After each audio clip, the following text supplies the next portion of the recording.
नमस्कार,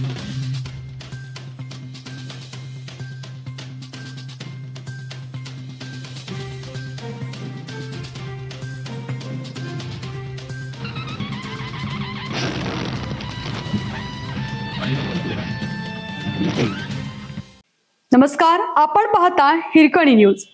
हिरकणी न्यूज प्रत्येक क्षण ताज्या घडामोडी आणि महत्त्वाच्या प्रत्येक बातमीसाठी नेहमी तत्पर.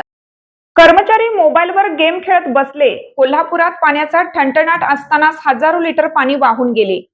कोल्हापूर शहरात तीव्र पाणी टंचाई निर्माण झाल्याने थेंब थेंब पाण्यासाठी नागरिक कासावीस झाले असताना शहरातील पाण्याचा खजिना ओव्हरफ्लो होऊन गुरुवारी रात्री तब्बल पाऊण तास हजारो लिटर पाणी वाहून गेलं. खजिना ओव्हरफ्लो होतोय याची कल्पना काही नागरिकांनी महापालिकेच्या कर्मचाऱ्यांना दिली. मात्र हे कर्मचारी मोबाईलवर गेम खेळण्यात व्यस्त असल्याने त्यांनी याकडे दुर्लक्ष केलं. परिणामी पाऊण तास हा खजिना ओव्हरफ्लो होऊन वाहत असल्याचा आरोप स्थानिकांनी केला. शिंगणापूर उपसा योजनेतून पाण्याचा खजिना असणाऱ्या टाकीत पाणी सोडलं जातं. 10 लाखाहून अधिक क्षमता असणाऱ्या या टाकीतून पूर्ण शिवाजी पेठ, मंगळवार पेठेत पाणीपुरवठा करण्यात येतो. या टाकीचा मुख्य व्हॉल्व्ह संभाजीनगर रेसकोर्स नाका येथे आहे.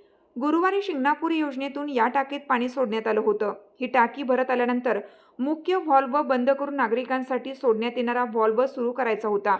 मात्र नागरिकांसाठी सोडण्यात येणारा व्हॉल्व्ह पाण्याच्या दबावामुळे सुरू झाला नसल्याने टाकी ओव्हरफ्लो झाल्याचे स्पष्टीकरण कर्मचारी व शाखा अभियंत्यांनी दिले. दरम्यान ही टाकी ओव्हरफ्लो होत असताना येथील काही नागरिकांनी कार्यालयातील उपस्थित कर्मचाऱ्यांना याची कल्पना दिली.